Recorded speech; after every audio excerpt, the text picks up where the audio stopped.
Feelings, thoughts, and desire. Okay, so this is the one. This is the one passage which is kind of unusual with the jhanas. I don't know if you came across it. There is normally the four jhanas are mentioned as like a sequence 1, 2, 3, 4. But there is one exemption, one special case in the suttas in Majjhima Nikaya 125, and that's the one where 125. There is an example of how you practice, and then it jumps to the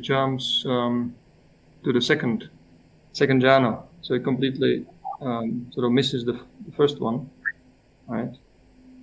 So he talks about the four satipaṭṭhānas. Just like we can have a look at the first few lines. How can I put it? On the screen? Because I don't have my glasses then. Oh, it's the, I was just saying, so it's under the meeting notes, and then feelings, thoughts, and desire. It's just below the diagrams. That's the kind of work I did. It's not in PDF, right? It's also, but you can look at it's called meeting notes. It's next to the diagram. There are two things you can open. One is a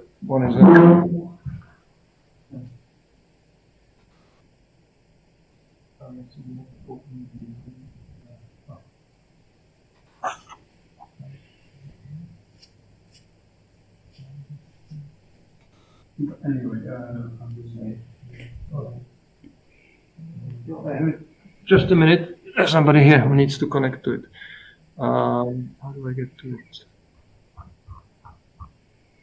Pāli Sutta reading back to index.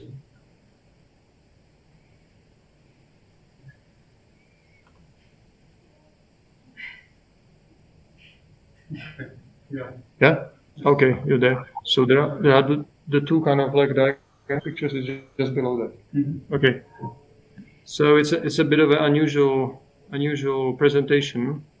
So there's the description of the four satipaṭṭhānas, right? So the Buddha is saying there are the four satipaṭṭhānas that are like the bindings of a wild elephant. Cattaro satipaṭṭhāna, uppanibandhana honti. So they are like bindings. The bandhana means binding, similar word like in English, and it's something that should bind the mind of a disciple to let him break from his household habits. This is interesting here. Gehasitānaṁ ceva sīlaṁ. So the sila doesn't always mean like morality or ethics or precepts. It also just can mean the habit or the behavior. So here it says it should actually bind, or hold the gehasita. Gehasita is that which is depending on the household life. So gehasita is translated as the household or householder sila, householder habits. And then it says to abhinimadanaya. Nimadana is like becoming disenchanted from something. Mada means to be kind of like drunk with alcohol, intoxicated. That's right. So it's translated here as habits, resolves, fatigue. Basically, we call it intoxication or infatuation, and it should also break him or bind him away from the sarasankappa. So sarasankappanam nimadaya. Sara is from sarati, is to remember. So memories, and sankappa is thoughts or intentions. So this word is used quite often. Sarasankappa is like disturbance to meditation, or the things that lead you back to the kind of household memories of the household life. So some kind of memory element and some kind of intention and planning. Sankappa can also mean planning. So remembering and planning, fantasizing maybe. And then there are these dharrata kilamata parilaha. So these are translated as distraction, fatigue, and fever. Okay. So that's an interesting description. So the 4 satipaṭṭhānas to be kind of like something that's actually restraining the mind or binding it.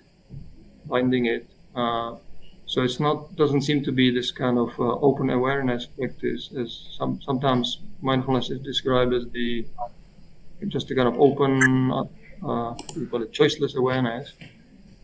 But there seems to be just kind of the opposite direction. You focus on something like the body, and you exclude various associations and other things that would lead you to kind of unwholesome mental states, right? And then the second paragraph, it says, Tamenang tathagato uttaring vineti.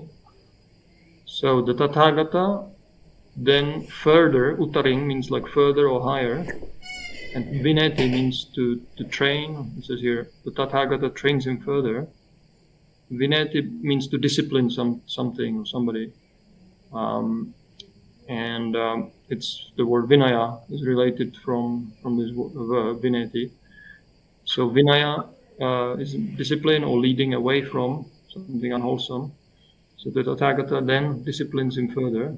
It says, Ehi tvam bhikkhu kaya kayanupassi viharahi. Come bhikkhu. Ehi. Ehi means come, like in Ehi bhikkhu upasampada. Like the passive. Yeah, same word. Yeah, come. Tvam means you bhikkhu. Kaya kayanupassi viharahi. In the dwell, viharahi again is like a command. Dwell or live or abide in the body. Kayanupassi, observing the body. But this is a kind of construction in Pāli which sometimes gets translated in different ways. So it doesn't have to be in the body actually. Kaya is a locative in the body, but it can be used in the sense of like in relation to the body. Sometimes in Pāli you will express it with a locative case. It's like in relation to the body, towards the body, be a body observer. So kaya anupassi literally means like it's from anupasati to pasati is to see. Anupasati is like to go along with something, to see continuously. So we translate it as observing the body. So be a kind of body observer towards the body, right? Otherwise translated as observe the body in the body, or observe the body as a body in and of itself. That's another translation. But ma cha kaya kamupasamhitang vitagam vitakesi. So ma is a forbidding something. Don't do something. You start with ma. Don't. Vitakang vitakesi. Don't think the thought of kamupasamhita, connected with sensuality. So don't those thoughts basically that are about the household life. Anything that might be coming to your mind. I think that's the same, referring to the same expression as here, sarasankappa, like the memories and the plans and intentions. Here it's called the kamupasamhitang vitakam. So vitaka is a thought, kama upasamhita. Kama is sensuality, sensual pleasure, and upasamhita is something connected to. Right? Translation will be translated with the body. What's connected with the body? Yeah. Remain focused on the body and its itself, but do not connect it with anything. I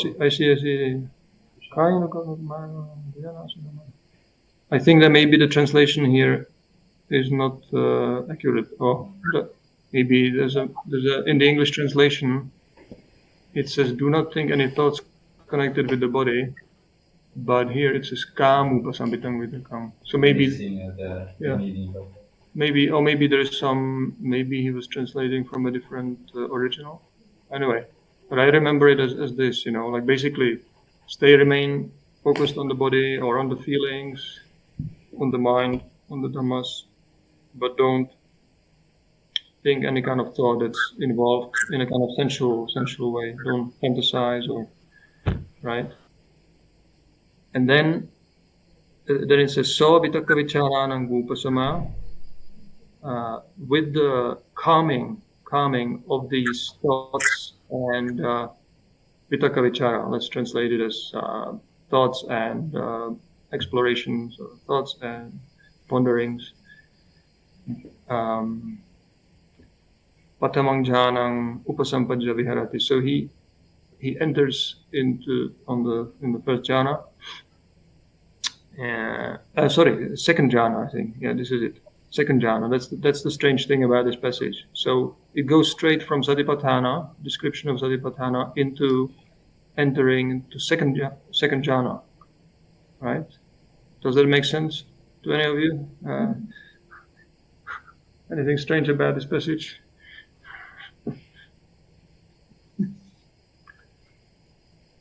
Well, it's unusual, but it would seem to indicate that basically the successful practice of satipaṭṭhāna is equivalent in the beginning stages, is equivalent to first jhana.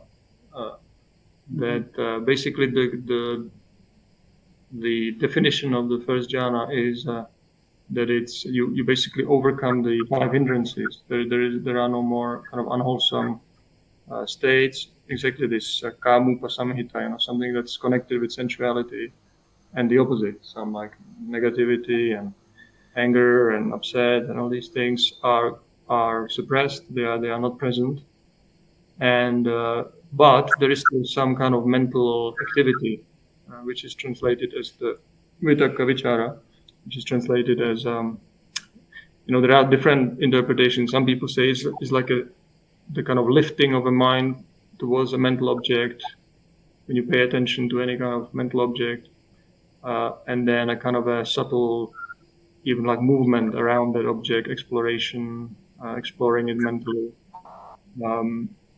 So that in itself, that means the mind is not like completely still, not completely focused, but there is some kind of activity, but it's entirely wholesome.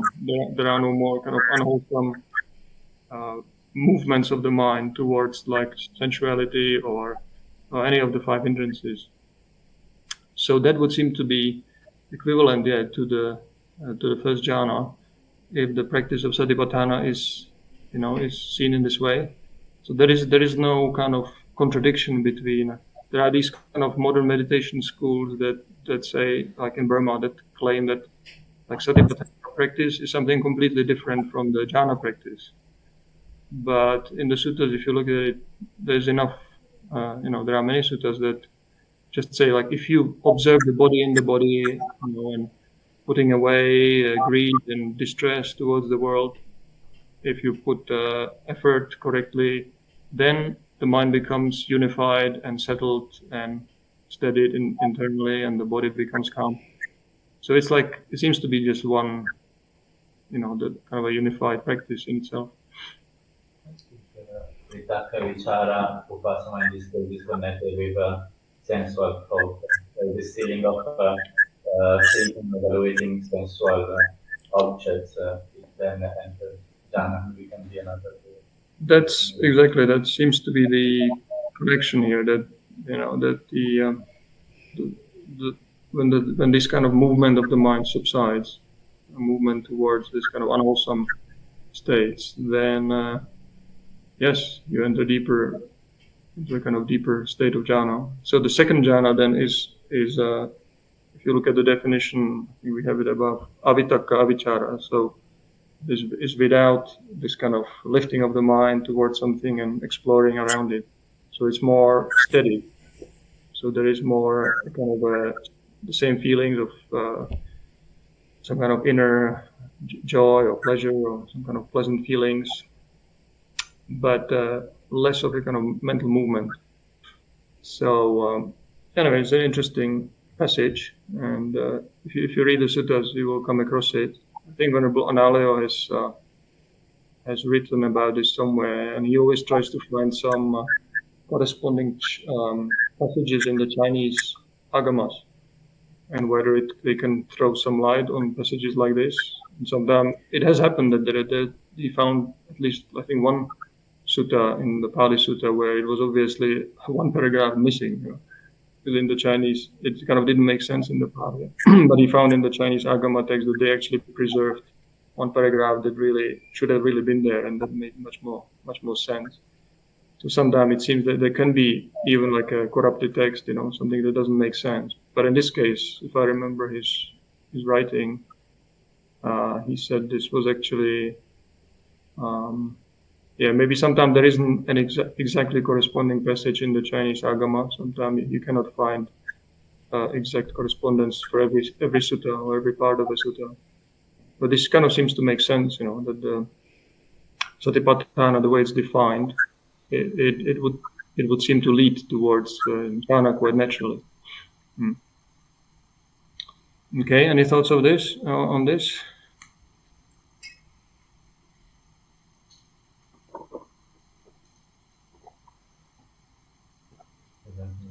Kāyagatāsatisutta is one of the 40 objects of samatha. Is one of the 10 recollection. So Kāyanupasana, body, mindfulness of the body. There's a whole sutta on it, which is very, very nice. I think we might have more of that further down. There are all these very nice. There it is, Kāyagatāsatisutta. You go a little bit down to Majjhima 119, Kāyagatāsatisutta. It comes after the Anapanasati and this is really quite a crucial sutta. And here you can see again, it starts with mindfulness of the four postures, the activity, the 32 parts, the 4 elements, and the corpse meditation.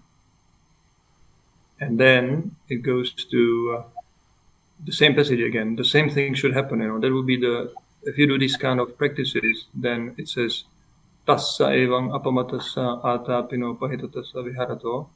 So for him, tassa means for the monk.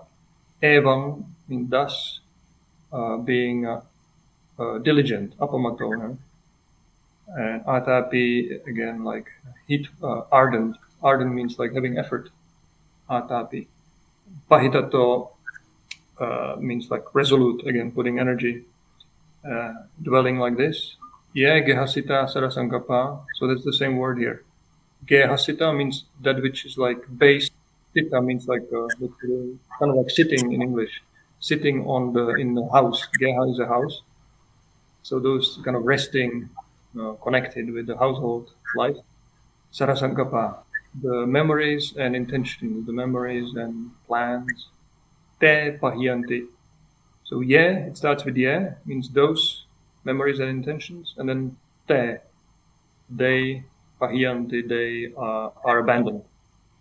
But it's from pahana, like in second noble truth. Pahana means to give up. So pahiyanti, they are given up, they are abandoned. And then te sangpahana, from their giving up, from their abandonment. Te sang meaning those memories, so with their abandonment. Ajhatang eva chittang santithati sanisidati ekodihoti samadhyati. So with their being given up, then the mind, chitta, internally, ajhatang eva. So ajhatang, we know the word ajhatang means internal as opposed to bahidha. But ajhatang often means like like in your subjective kind of experience, it feels like internally you become calm. So it says internally the mind is santithati, means becomes steadied or So it gathers, settles inwardly. Sannisidati literally means to sit down. Nisidati, to sit down. Sannisidati is sort of like settles and basically like as if the mind is just sitting down, doesn't move around. Eko dihoti. So eko is from eka, one, and eko dibhava is a word that means like the unification of the mind. Is another word that means samadhi. Becomes like unified, and then samadhiyati becomes collected. Right. So here again, we see the same passage as somewhere else was describing the successful practice of satipaṭṭhāna, establishing the mindfulness. Right. And then punacha parang bhikkhave bhikkhu viviceva kamehi pattamang jhanam upasampajja viharati. And further, it continues, then if you practice in this way, then being dissociated from sensuality, sensual pleasures. The kama, again, we'll come to that, I think, next time. But kama has this kind of double meaning. It can mean the objects of sensual pleasure, or it can mean the internal sensuality. But it's used in a kind of general way. But you have to know what it means. Vivicheva is from viveka. So viveka means being separated from, being secluded from. That's right. So it can be physical seclusion, but here it means mental seclusion. And being secluded from sensuality, it's actually plural, yeah? Well, sensual pleasures, sensual thoughts. Pattamang jhanam upasampajja viharati. So having entered the first jhana, he dwells in it. Thus, the bhikkhu develops mindfulness of the body. Kāyagatāsatisutta means mindfulness gone towards the body. That's the literal translation here. Kāyagatāsati. Gata is from gachati, to go. Kāyagata is the mindfulness, like they translated as mindfulness immersed in the body, mindfulness grounded in the body, embodied there. Yeah, we can see it, right? And then he goes through all the jhanas with their similes, and there's an interesting passage there at the end. And yasya kasaci bhikkhave kāyagatāsati bhavita bahulikata. So for those person who has developed this mindfulness of the body, made much of it, bahulikata, which means practiced it often. Nata salabhati maro otaram. So the Māra does not gain, nalabhati, so nalabhati does not gain entrance, like an entry, otaram, like there's like no door where the Māra could enter and could not enter. Maya gains no entry, and Māra gains no foothold. Nata salabhati maro aramana. So another interesting word here, aramana. Let me ask, is the same word that is in the Sutta, I'm putting, there are, it puts, not Ritasa, but if you think of that passage, Kāyagatāsatitta, there is slightly different formulation. That's a slightly different word there, but it's kind of a similar thing. I mean, here it's the word aramana is sometimes used in a kind of technical sense, describing some like mental object. But here is used in a very everyday sense. It's sort of like the Māra does not find something to become established on, something to become, like there are these suttas where they describe like an arahant, and that his mind is like so like pure or not established in anything, not grounded in anything, not attached to anything. That is like they say even the devas, or Brahma or some deva, they're kind of like scanning like a radar the whole universe, and they cannot find this arahant's mind because he's not established on any aramana, on any object. Because it's like you can only find somebody like in that psychic way, if you see where his mind is attached to, as some kind of an object that the aramana is like the mind becomes established, and then this tanha, upadana, the clinging happens toward that object, like the khandhas, like the body, the feelings, and so on. So that's an interesting passage. And then there are these 10 benefits afterwards. They are really good. So why practice mindfulness of the body? Starting with mindfulness of breathing, mindfulness of movement, that's the clear comprehension. All these things, they lead to this final result. Here it is. Arati rati saho hoti. So hoti, he becomes somebody who is arati rati saho, who is like a conqueror of arati and rati. So rati means like a enjoyment of something. If you know we were chanting the Kāyagatāsatisutta, yeah, Kāyagatāsatisutta. So that word rati in rata sometimes is interpreted as one who has a delight, some kind of delight. So rati. So arati is the opposite. Arati is like kind of being fed up, being unhappy, displeasure. Here it says displeasure and delight. Nachatang arati sahati. So tang is reference to him, to the person, to the monk. Sahati conquers, means to conquer someone. So the arati does not conquer that tang, that monk, does not conquer nachatang arati sahati. So this displeasure does not conquer him, and uppannang arating abhibhuya viharati. He dwells viharati. Abhibhuya is a what is it called? It's like is it a past participle or something? It means it's from abhibhavati, means to overcome. So having overcome, he dwells. So having overcome arating, the displeasure, and uppannang arating. So when it has arisen, uppanna is that which has arisen, like paticca samuppanna, that which is dependently arisen. So this is the same word. Uppanna is from upajjati.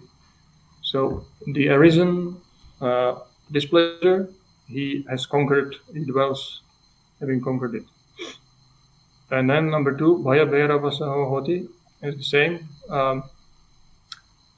Is the fear and dread. Bhaya bhairava, fear. I think this was there is a whole sutta in the Majjhima Nikaya about overcoming fear and dread, going to the jungle and with animals and all this kind of things. So again, overcoming fear, and they don't conquer him. Number 3, kamo hoti sitasa unhasa. He is resistant to cold and heat. So sitang unhang, we know from Patisankaya Niso, sitasa patighataya, unhasa patighataya, for the conquering or overcoming of these things. Kamo, this word is from the word kante, means patience, is related to this. But here it says it means something more like resistance, or being able to tolerate cold and heat. And then for Chatunanchatanam Vikamalabhihoti, so it refers to the 4 jhanas. So he can attain at will, without or difficulty, to 4 jhanas, which are heightened mental states providing a pleasant abiding in the here and now. So this is the standard jhana description that you find in the suttas, that the jhana is a kind of a state that is abhichetasika. So abhichetasika, cheta refers to the mind, so cheta. Chetasika is something that is mental, and abhichetasika is like that which pertains to the heightened higher mind. And dittha dhamma sukha viharanam. So this is this compound. Dittha dhamma means visible here and now, something that you can experience in the present. Dittha dhamma. Dittha is from that which is seen, that which can be seen. And sukha vihara is the pleasant abiding. Sukha and vihara is abiding in a pleasant way. So in the present, Ditthadhammasana just means like in the present life. You don't have to wait until you die to experience this. You can experience it here and now. And then these words are interesting. Nikamalabi hoti, akichalabi, akasiralabi. Again, this is a stock phrase.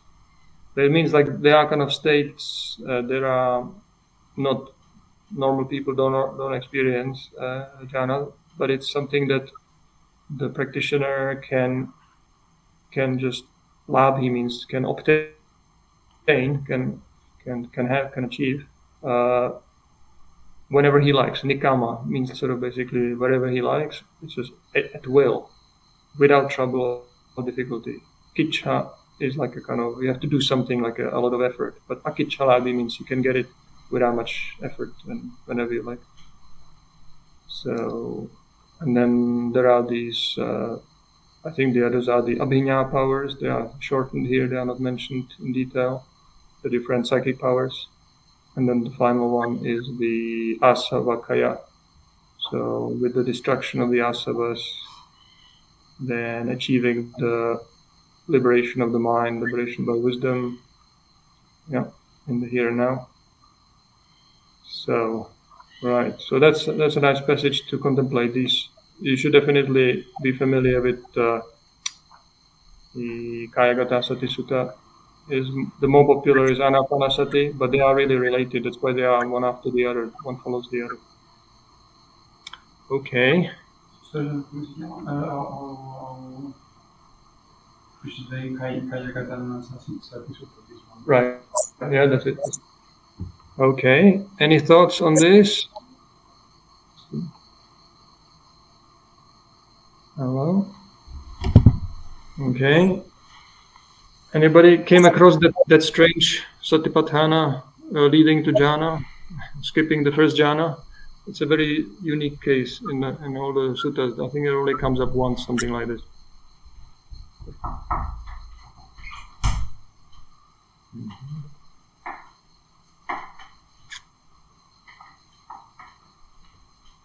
Okay, Sumedarama, any thoughts?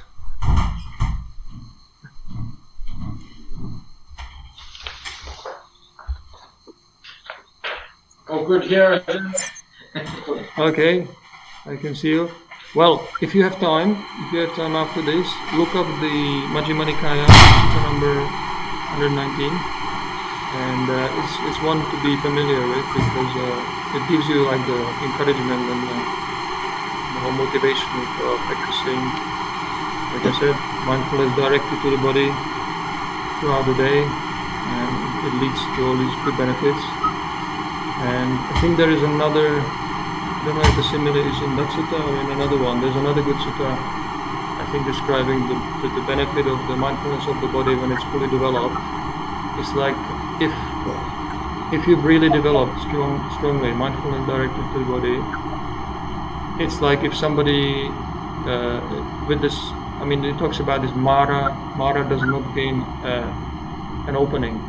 Māra doesn't find like a door. So the simile is that there's a door, like a wooden panel made of hardwood, and if you took like a tennis ball or some kind of ball and you throw it against this door, it will just bounce off. It will not stick to the door.